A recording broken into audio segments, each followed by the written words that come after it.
चलिए खबरों में आगे बढ़ेंगे और बात करेंगे बिहार में शुरू हो रहे बिहार विधानमंडल के मानसून सत्र की। कल से बिहार विधानमंडल का जो मानसून सत्र है वो शुरू होने वाला है। सत्र छोटा है, जी हाँ, 5 दिनों का ये सत्र है जो कल से 25 जुलाई तक चलेगा। और ऐसे में बिहार में ज्वलंत मुद्दे भी कई सारे हैं, चुनावी वर्ष है, तो ऐसे में संभावना भी ये जताई जा रही है कि लोक लुभावन जो वायदे हैं वो सरकार जो है यहाँ पर विधानमंडल सत्र से वो पास करा सकती है, उस पर मुहर लगा सकती है, ऐलान भी किए जा सकते हैं। और विपक्ष भी पूरी तरह से तैयार है सरकार को घेरने के लिए।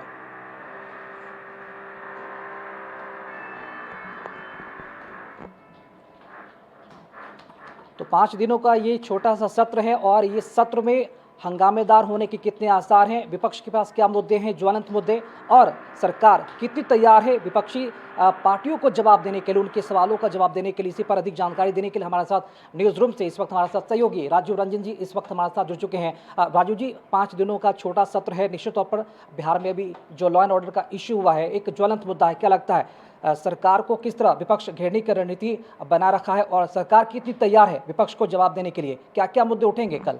जी देखिए, ये 5 दिवसीय सत्र है और इस नीतीश सरकार के कार्यकाल का अंतिम सत्र है, मानसून सत्र है ये। और इसमें विपक्ष पूरी तरह से तैयार है सरकार को घेरने के लिए। 2 मुद्दे उसके सामने हैं।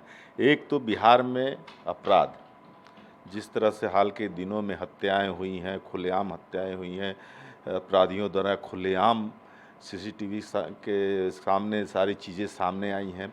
तो ये एक मुद्दा है, अपराध को लेकर के विपक्ष हमलावर है और उसको लेकर के वो स्ट्रेटजी भी बना रही है। आज शकील अहमद खां के घर पे विधानमंडल दल की बैठक भी है कांग्रेस की। तो ये एक मामला है। दूसरा मामला है एसआईआर, जो पुनरीक्षण, गहन पुनरीक्षण वाला मामला है। इसको लेकर के विपक्ष इस बार सरकार को पूरी तरह से घेरने की कोशिश करेगी और वो पूरी तैयारी में लगी हुई है। 2 ऐसे मुद्दे हैं सरकार के सामने जिसको वो संसद और विधानसभा में भी, विधानमंडल में भंजाएगी और सड़क पर तो भजाने की तैयारी कर रखी है। और रह गई बात कि कितना सक्सेस होगा ये सत्र, सबको ही जानता है कि 5 दिन का है।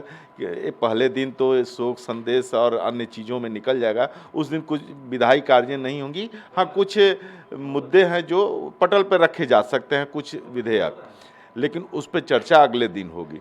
लेकिन इतना तय है कि विपक्ष जो है वो पूरी तरह से हमलावर है और तेजस्वी यादव खास करके पूरी स्ट्रेटजी के साथ इन चीज़ों को बारीकी से समझ रहे हैं और वो सत्र में दिखाई देगा। हालांकि इसके पीछे के सत्र की तरफ जाए तो तेजस्वी यादव गायब रहे थे।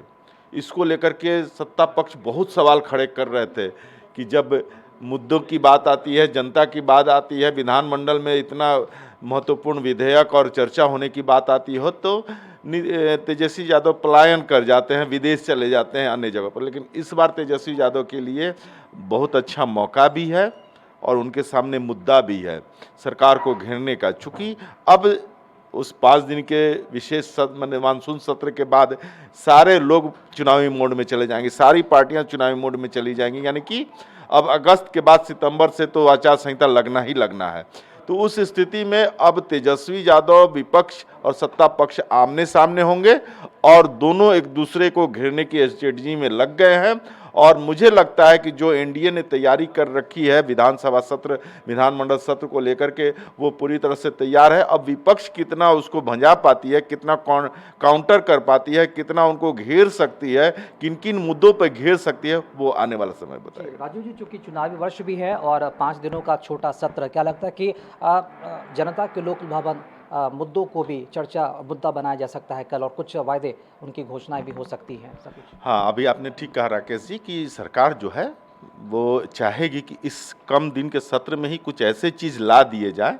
बहुत सारी चीज़ें तो उन्होंने ला दिया सामने है, जैसे बिजली, जैसे सामाजिक पेंशन 400 से सीधे 1100 होना, जिसे नौकरियां, जिस तरह से 2025 से 2030 के बीच 1 करोड़ रोजगार और नौकरी का जो कैबिनेट में फैसला ले लिया गया, उसके लिए कमेटी, 12 सदस्यीय कमेटी विकास आयुक्त के नेतृत्व में बना दी गई।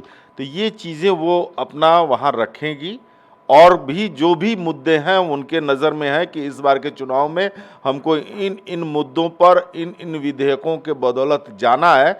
सरकार जनता के लिए काम करती है तो चाहती है कि हम लोग जब अंतिम सत्र है तो वो चाहेगी कि और भी ऐसे चीज़ विधेयक लेकर के आए कि जो जनता से जुड़ा रहे, तो उसका स्ट्रेटजी वो बना रही है और उसके लिए वो तैयार भी है। लेकिन विपक्ष को अब देखना होगा कि इस मानसून सत्र में वो क्या कर पाती है। चलिए, बहुत शुक्रिया आपका राजीव जी खबर पर अपडेट देने के लिए। तो 5 दिनों का निश्चित तौर पर ये मानसून सत्र है और 25 जुलाई तक चलने वाले इस सत्र में सरकार पूरी तरीके से तैयार है कि विपक्ष के सवालों का जवाब कैसे देना, और विपक्ष भी तैयार है कि सरकार को किन किन मुद्दों पर घेरना है और किन किन मुद्दों पर सवाल का जवाब भी लेना है।